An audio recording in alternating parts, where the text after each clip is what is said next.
guys. Brian here, Stogie Review, IPCPR 2019. We're here with the man, the myth, the legend. You know what? I don't get this. Do you that guys every have time. no originality whatsoever? Literally, I've done like 8 interviews already. Has everybody and been stealing 5 my of line? them have used that line. Oh, they're the stealing man, my line. the myth, and the L word. I mean, well, you're the embodiment of all of those. I've been using that same thing with you for 5, 6. Is that true? I don't know. Yeah. It's just I keep They're hearing stealing it. it. They're stealing it from me. Yeah. I'm gonna sue them all. Trademark violation. That's right. I'm suing them. Copyright. Yeah. Hit them up. So what's up, man? Another trade show. Yeah. That's You know, what's going on. and it comes so fast. I mean, like literally, it feels like we were just here 2 weeks It ago does. doing the exact same thing. My fat ass sitting in the exact same chair. Yep. I think last year I sat on that side more. I don't know, but I mean, it's like, I don't know. It's all a blur. I mean, the booth, we seem to be busy. Look at this. Yeah. It seems busy. I don't think there's a square foot that's open, so that part's good. Look at this. High quality content. So, I Yes. guess we should talk about the new product. Yeah, because it's the media, and all we ever talk about is new, right? That's right. Well, we were going to ask you. Hang on, I think it's a good question. What's the best lure for catching smallmouth bass? Yes. Top water, I love the Rio Rico. Rio I think Rico. I think that's a fantastic lure. What else do I really love? I love the crystal minnows from the Azzurri. They go about 2 foot underneath the surface. Got a really tight wiggle. They're a really sharp tackle. I mean, I really like the MD John from SB Pro as a mid-diving crankbait. That one's a really good one. And lately, I've been using this. I can't think of the name of it. It's a soft rubber like buzz bait, but it's a little bit less.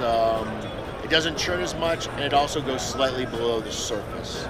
So it's a little bit more of as though you could ever call a buzzbait a finesse presentation. It's like a finesse buzzbait. It's pretty good. Yeah, it doesn't make any sense. Is it an inline buzzbait or offset? No, it's an inline. Oh no, this is an offset one.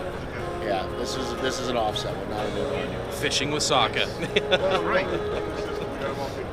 I got up to New cigars. Yes. You want to know about new cigars? Yeah, I'd like to hear. So basically this year, we basically have a cigar that's over here, and we have a cigar that's over here. So on this end of the spectrum, which side do you think is the mild and heavy side? I guess for you, this would be the mild side, right? Putting this Yeah, way? All looking at that So way, over yeah. on the mild side, we got the one I'm smoking now. It's the Sobremesa Brûlée.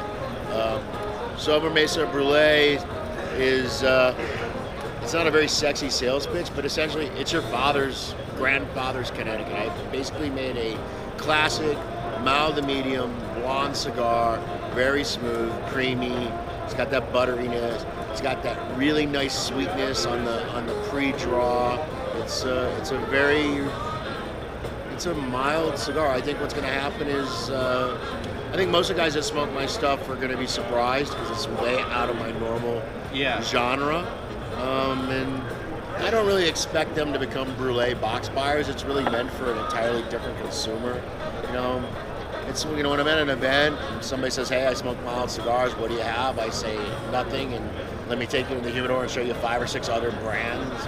So I really needed something for that consumer, and I also needed something for the retailers because we're slowly becoming a big part of a lot of retail shop sales in a big way, and they wish they had something that they could introduce to their milder guys to get them into the Dunbarton, because even though Sobremesa is a medium body blend, it's kind of scary because the wrapper is really super dark. Yeah. So for these guys, they go into it like, I don't know. You know what I mean? Yeah.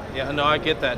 There is a bias against or a fear of, for some people, anything you see dark tobacco, you're like, oh, that's intimidating. But I was going to ask you about that because I saw in some of your press releases how you were saying you were not going with the trend. Everybody pretends it's a trend of like not your father's cigar, but everybody's making this not your father's Connecticut. Yeah. I don't understand it. If I'm a Connecticut shade smoker, the reason I choose to smoke Connecticut shade is because it's milder, because it has a light sweetness, because it doesn't have any bite.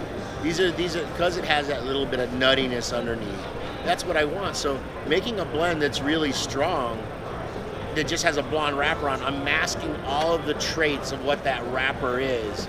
And I've just basically taken a Habano-style cigar and I made it blonde is what I've done. Yeah. And that doesn't make any sense to me because I think for the guys that smoke those stronger cigars, they're going to smoke it as a novelty, one or two, but they're going to go back to smoking Todos Los Dias and Tabernacle and whatever else. You know what I mean? Yeah. So if you're going to make a cigar using a particular wrapper variety, I think it's important to highlight what that wrapper is about and showcase it in the best way. I mean, I still love, the Cameroon cigars that Turo Fuente makes. A Don Carlos is perfect. Yeah, you could use that Cameroon wrapper. I remember one manufacturer one year made one called a Killer Cameroon. But yeah, it had Cameroon wrapper on it, but it was just a waste of Cameroon wrapper because you just completely overpowered everything about Cameroon, that light, delicate spice, that kind of almost, it has that kind of Oriental, Christmassy kind of taste in the back, like an Oriental thing going on. It's just, I don't understand it. So for me, if I'm going to do a blonde cigar, I want to enhance the properties of the wrapper for the consumer to enjoy. I've always thought about doing the whole not your father's Connecticut was kind of like doing the one size fit all that fits nobody. Right. Kind of you're trying to average things together, but you're really bringing together. But then you can make the argument Saka making a cigar is telling telling you it's your grandfather's cigar. What's the appeal in that when you're in a market of everything new? The one thing I would say to consumers is, I think if they compare this cigar to the other mild blonde cigars in the marketplace, the legacy brands, I think they will be very surprised at how much extra flavor you can get with it still remaining a very smooth cigar. I think it's, I think when I don't want to name names because it would be inappropriate for me to do so, but you could take 3 or 4 of the largest best-selling Connecticut shade cigars, and I find them kind of wispy and kind of thin and a little bitter, and they don't hold anything for me, whereas I try to make something that, even though I don't normally smoke at this end of the spectrum, I'm not just smoking for show because I'm at the trade show. I will genuinely smoke this cigar. There's traits to it that I can see having appeal. So maybe I'm wrong. Maybe guys that do smoke stronger ones will choose it as a morning smoke. Maybe they'll choose it as their first cigar of the day. Me, sometimes, I like to choose a mild cigar as my last cigar of the day. Almost kind of like a wind down cigar. Because, I'm smoking 10 cigars in most days.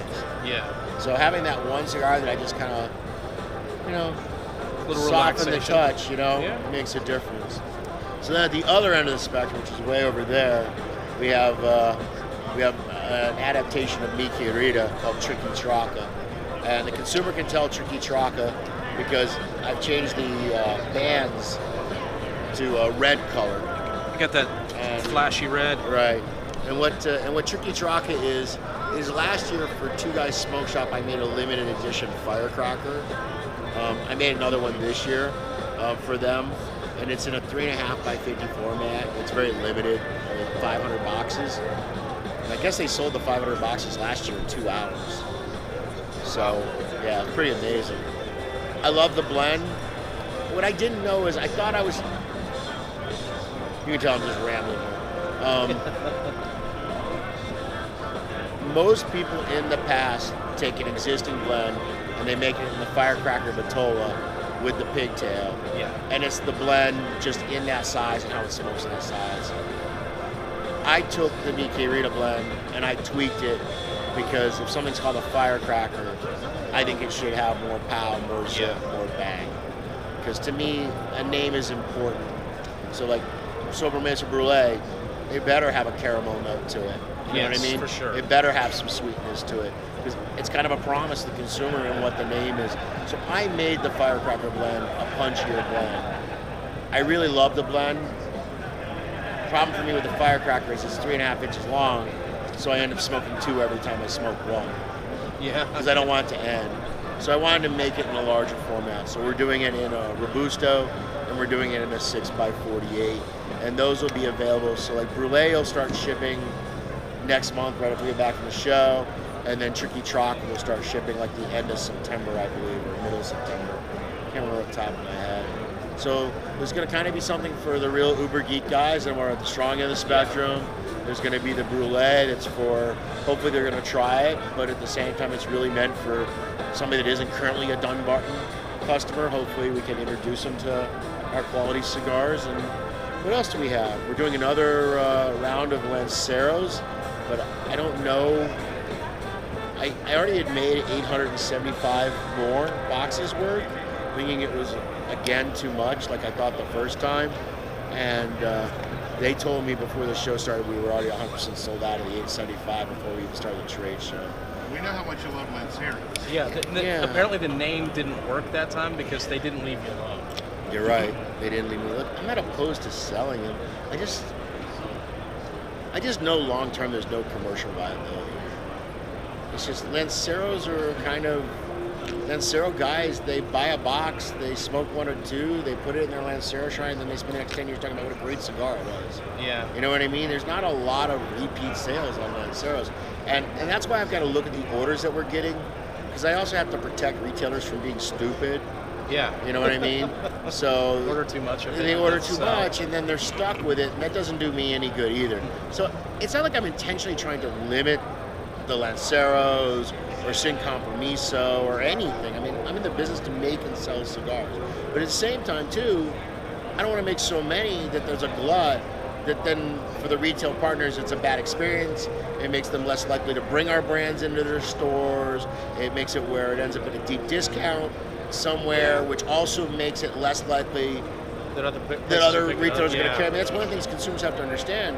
When you see brands go on very serious sales, that's actually going to eventually hurt. It's good for you as a consumer, and I don't begrudge you buying it, take advantage of it. But also understand that practice leads to those brands going away, because retail shops are not going to be willing to put them on their shelves and stock them because there's not enough money in it for them. There's blood in the water. Once it goes on deep discount, everybody sees it. Yeah, retailers and consumers alike. I mean, there are times like these things on discount that are less than what the retailer had to buy the cigar to put it in his store. Ouch. You know what I mean? I mean, how is he supposed to operate in that environment? So, okay, so I get to the end of the trade show. Let's say I have 3,000 orders of Lancero boxes. You would think I'd be doing cartwheels, but if I only feel like these retailers can legitimately sell 1,000, then I really legitimately only want to make 1,000. Yeah. And you know, worst comes to worst, in the future, we'll make more. I'm not trying to prevent people from buying cigars. Yeah. But I also don't. Do you remember there was a brand that was like Uber limited edition, got released in 2015, super hot, you know, and then in 2016, because it was so hot in 2015, all the retailer that ordered 5 boxes now ordered 40 boxes. The thing was, every retailer did that. Every retailer quadrupled their order. The next thing you knew, the 2016 version was in every shop, stacked. And you can still buy that 2016 version scattered around the country today, some 3 odd years later. That doesn't help the brand. It doesn't help the retailer. It doesn't help the consumer in any way whatsoever. So I try very hard to, you know, get the right number of cigars into the marketplace so that everybody, the consumer, has the opportunity to buy it. The retailer doesn't get stuck with it. It's enough that we're profitable as a company.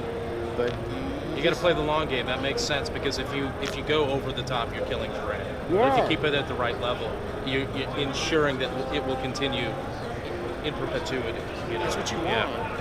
You want it to be good business for everybody. Yeah, absolutely. You know, speaking about names being important, like you said earlier, remind me what the Triqui Traca, what that name means. So I don't own Firecracker. I own the blend. I own Querida. Firecracker is a brand name that Dave Garofalo owns. I wanted for consumers to understand the connection. So what Triqui Traca is it's a Nicaraguan slang term for this particular type of firecracker. They have these firecrackers that are more like quarter sticks of dynamite. And what they do is they take them and they tie them fuse end to tail, fuse to tail. So they make this long line of firecrackers that are spaced out about 3 foot apiece with fuses in between them. And then what they do is they lay them down the center of the street, and they'll lay them down for a block, or sometimes these strings will be as long as 4 blocks, 5 blocks. And then what they do is they light one end, and then it just goes kaboom, you know, light, big boom, a little pause, kaboom, down the street, kaboom, and it just keeps going down in a series. And that's called Triqui Traca. And they do it for major celebrations, major holidays, major religious things. So it's a very cultural thing that's a Nicaraguan-only thing. Man, those roads must be wrecked after that. Roads were good to begin with. True. That is true. Man. So the competition between yes, thank you. Yes. So the deal was, we made a bet that you had to lose 15% of your body weight before the trade show, or you would have to do a cigar event in full RuPaul drag. And the way the bet was set up, we either all could win or all could lose. 15%. So it was kind of an internal thing. It turns out that all three of us, Abe Dababa, Nimish Desai, Dababna, excuse me, Abe Dababna, who owns Smoke Inn, Nimish Desai from Rocky Patel, and myself all lost the required amount of weight. I barely got there. I was like 3 pounds. The problem with this is it's very unsatisfying for the consumers and the public because they wanted to see somebody. I thought somebody for sure was going to. And we understand this, and we're all about giving back. So we are entering into another bet right after the trade show where there will be a loser. It's another 4 months. Whoever loses the least percentage of their body weight, we're having an event in early November at Smoke Inn. One of us absolutely will be in a dress, but we're not going to tell anybody who. We are talking about doing an Emmy-style reveal where we drive up in a limo all together, and as we come out of the limo, everyone will learn which one of us is the one in heels and a wig and lipstick. So that's fantastic. In a horrible way, but fantastic. I don't even know. So yeah, consumers are not happy. I think everybody wanted me to get within 2 pounds but lose. Everybody wants me to lose weight and get healthier, but they didn't want me to win the bet. Right. They wanted me to lose. They wanted you to get healthy and be completely embarrassed. Right, they want both. Yes. So there's going to be another bite at the apple. So somebody in early November, I can't remember if it's the first week or the second week in November, but we've already set the date. Somebody's going to be in a freaking dress. It's happening. I think we'll have to drive down for that event. Yeah, I have to tell you, I think a lot of people are going to fly in for it. It's going to be a crazy event. It really is. It's going to be hilarious. So I don't know where I'm going to. The heels are a bit of a problem with me. I need some really I'm going to have to find a pair of wedges or something, man. There's no way there's a pair of heels made that can support my fat ass. Get you some nice espadrilles. You'll be okay. Espadrilles, yeah. Something real nice. So did we leave anything out? Did we cover all the bases? I mean, still selling a lot of Sin Compromiso, man. That's good. It's crazy how well Cigar's doing. Yeah, you're doing it right, man. You're doing it right. As crazy as you were saying things have been, I mean, you're doing really well. You're killing it. People are trying, loving it. man. Yeah. Just keep doing what you're doing. You don't need me to tell you that, obviously. No, but it's not that. It has a lot to do with sites like yours. Appreciate that. Reaching out to consumers, giving them the opportunity to learn more. So. You guys still doing podcasts and all of that, or is it pretty much? It's reviews on the website. It's pretty much reviews on the website. And the coverage here, right? For the most part. So and YouTube, there's stuff on there as well.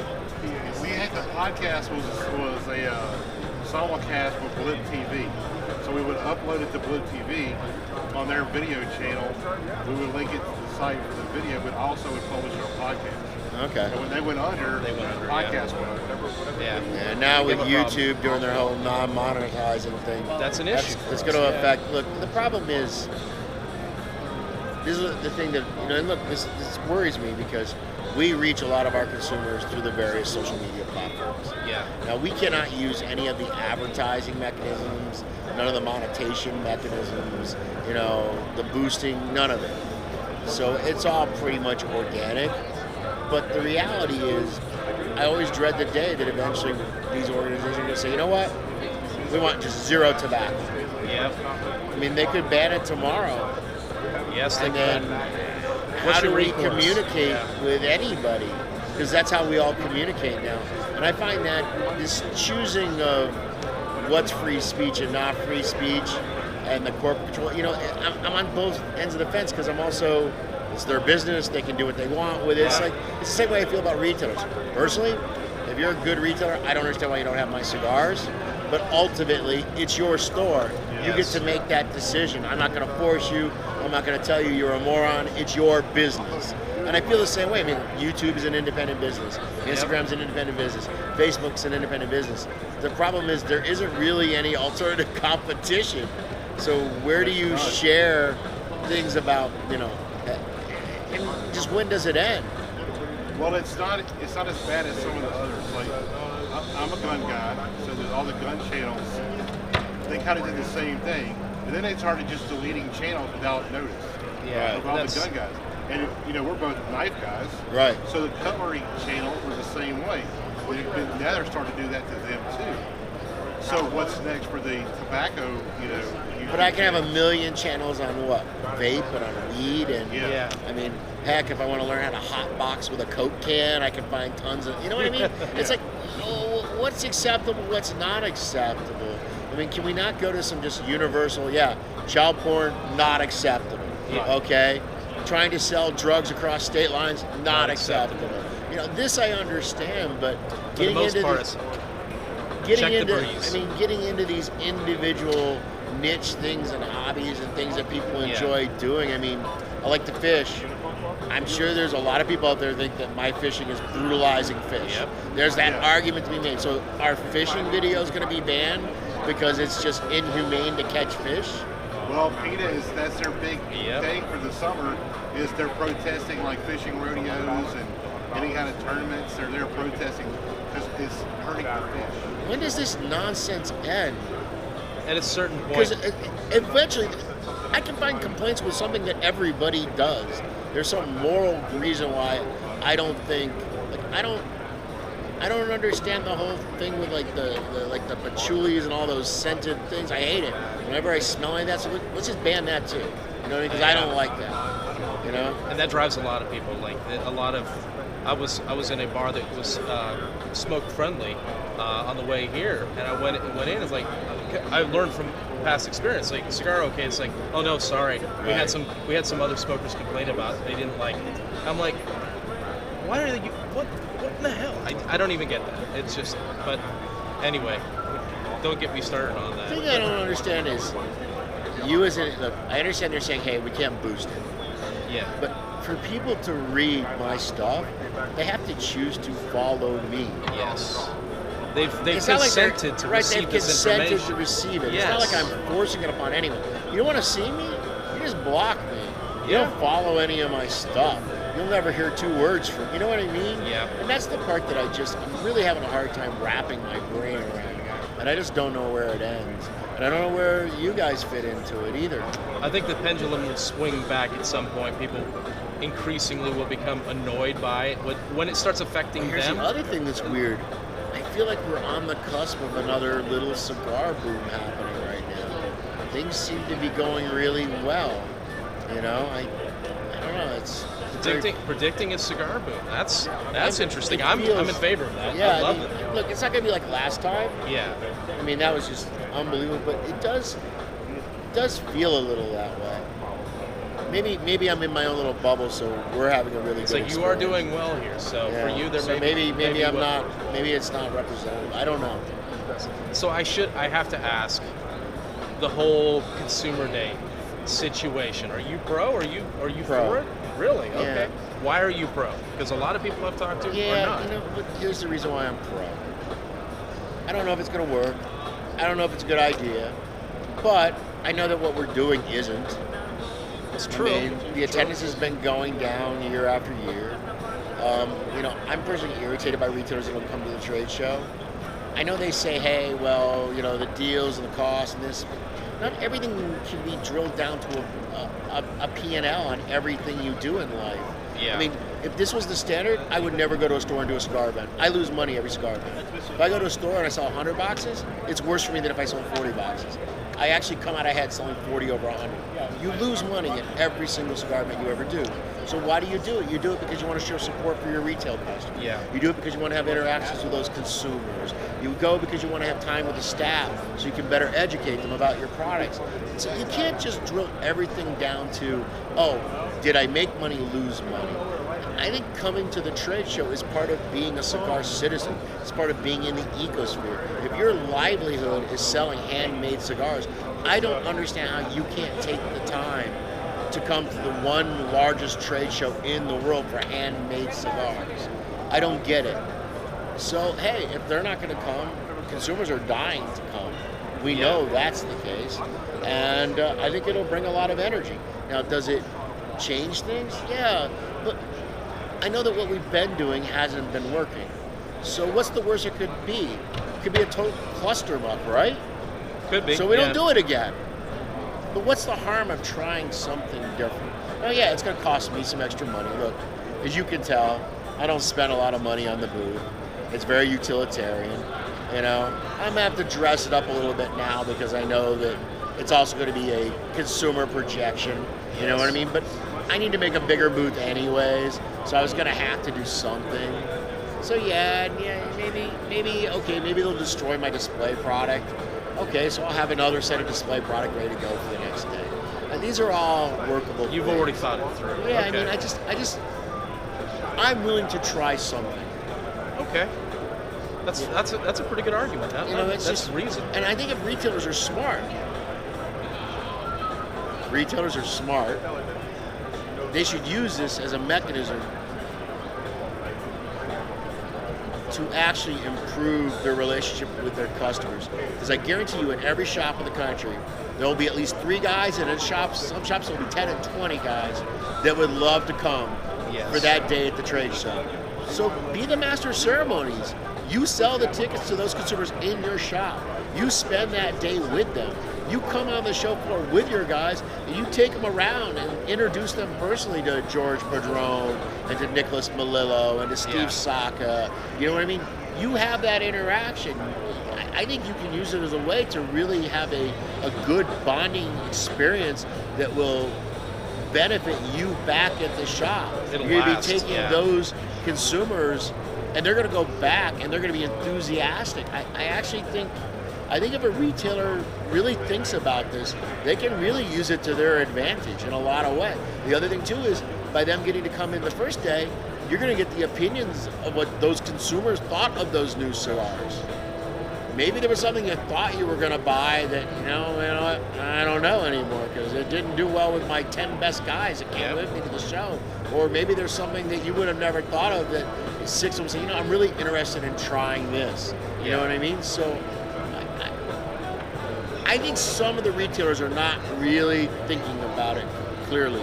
I think if they stop, they think, I think there's plenty of opportunity in here that's going to benefit both them and also benefit us on the manufacturer side. And on top of that, the money that's going to go into paying for those tickets, the vast majority of it's going to kick back to legislative and legal affairs to help protect us from the FDA and regulations. So, and we desperately need that money to fight those battles. So why let that money go to these other organizations that are running these major cigar events as for-profit centers? This will be one that isn't a for-profit center where all of the tape will go back to helping protect the industry for going forward, which is good for everybody. So I'm having a hard time with the real negative Nancy's on it, to be honest with you. I think that, and the other thing too is, it's very easy to be critical of something. Yeah. Well, you kick out a solution. You tell me how to make it better. You throw out an idea. You know, I got into it with one of my favorite retailers, a great customer of mine. He was going off on it on Facebook in a big way. And I call him and I'm like, hey, Joe. It's not Joe. I don't really give a fuck what your opinion is because you haven't come to the trade show for the last 4 years.